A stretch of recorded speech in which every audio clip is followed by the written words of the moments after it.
This is an order that it was a fairly large order from a home that was severely affected.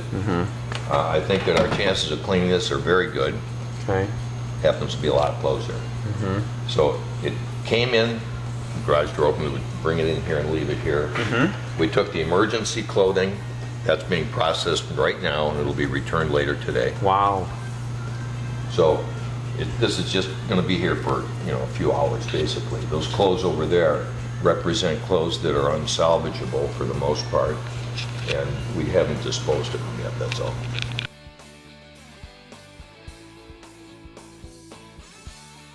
Inventorying the clothes is a very, very important part of the process once it's here.